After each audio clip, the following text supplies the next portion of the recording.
Hello students, welcome back to next part of chemical kinetics. Chemical kinetics के इस part में हम law of mass action, rate law, order of reaction और order of reaction के according rate law के units को पढ़ेंगे। तो आगे बढ़ने से पहले चैनल को सब्सक्राइब, लाइक और शेयर जरूर करें। चलिए स्टार्ट करते हैं केमिकल काइनेटिक्स पार्ट 2। सबसे पहले लॉ ऑफ मास एक्शन पढ़ना है, जो कि हमने 11वीं में पढ़ा है। ठीक है, बहुत सिंपल है। अगर हमारे पास कोई रिएक्शन है, ठीक है, जैसा हमें यहाँ पे दिख रहा है, ये एक रिएक्शन है।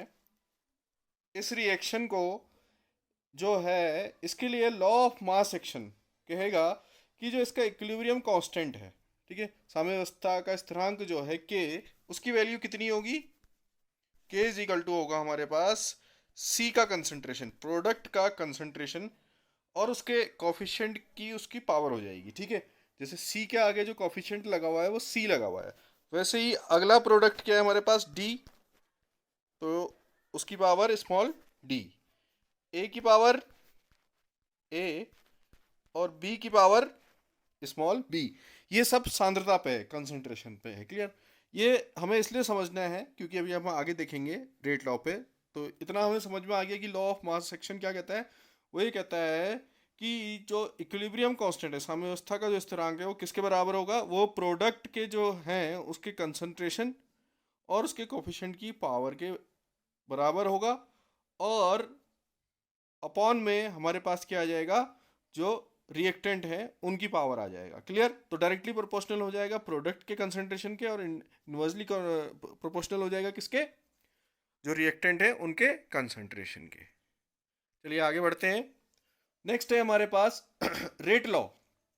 रेट लॉ क्या कहता है? ठीक है, ये जो है, अगर हमारे पास इक्वेशन है कोई A plus B B is equal to, हमें क्या दे रहे हैं? प्रोडक्ट दे रहे हैं। तो जो रेट है अभिक्रिया का, वो रिएक्टेंट के कंसंट्रेशन के बराबर होगा, डायरेक्टली प्रोपोर्शनल होगा किसके?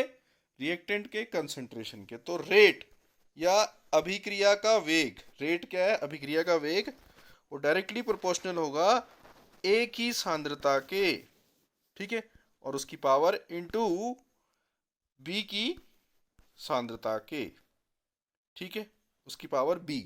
लेकिन ध्यान रखिए, ये हर रिएक्शन के लिए नहीं होता। अधिकतर रिएक्शनों में होगा कि ए की पावर ए हो जाएगी और बी की पावर बी हो जाएगी, लेकिन हर रिएक्शन के लिए नहीं होता। इसलिए यहां पर को क्या लिखा गया है? ए की पावर एम, ठीक है, ये जो है हमारे पास रेट इज इक्वल टू के ए की पावर एम बी की पावर एन, और जहां पर को के क्या है? रेट कांस्टेंट है। आ गई बात समझ में?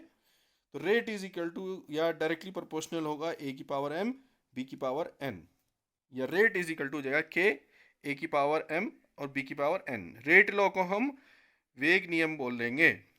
आगे है order of reaction. Order of reaction को हम अभिक्रिया की कोटि बोलते हैं। ऑर्डर ऑफ रिएक्शन में क्या है? ऑर्डर ऑफ रिएक्शन बहुत सिंपल है। जैसा कि मैंने अभी आपको बताया, ए की पावर ए या बी की पावर बी हमेशा नहीं होगा। जैसे ये रिएक्शन हमारे पास है, तो यहाँ पर को जो रेट या अभिक्रिया का वेग इजिकल टू, हम ए की पावर ए नहीं लिखेंगे, ए की पावर हो जाएगी एक्स प्लस बी की पावर वाई प्लस सी की पावर जेड। ठीक है, clear?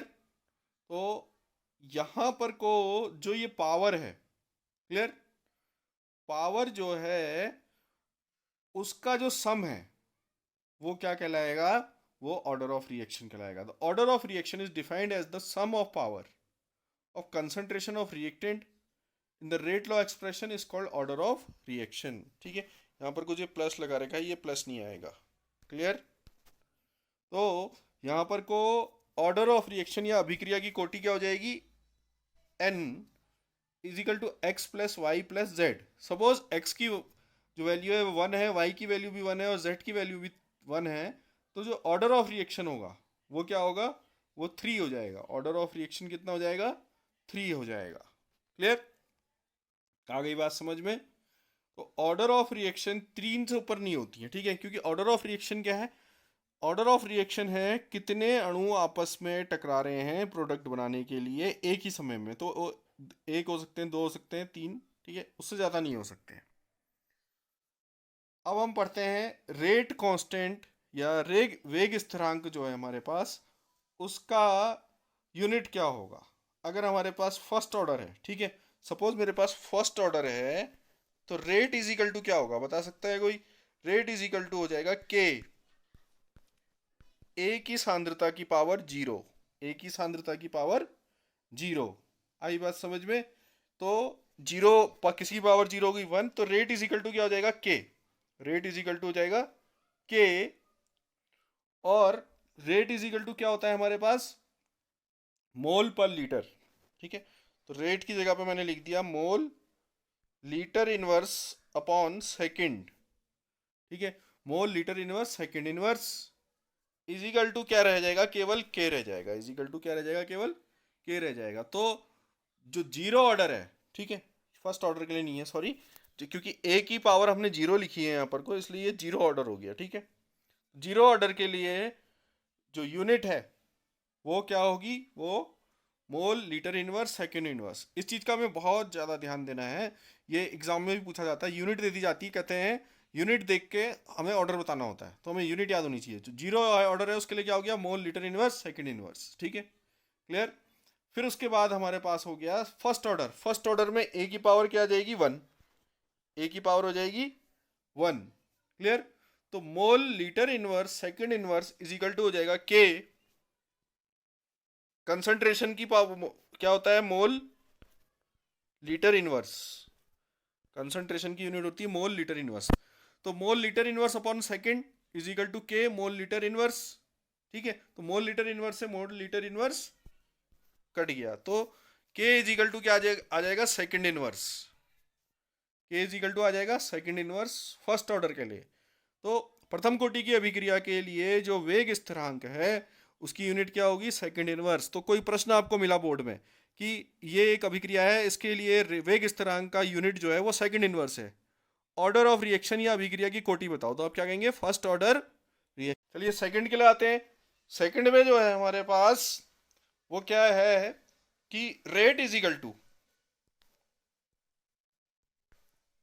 Rate is equal to आ जाएगा क्या, के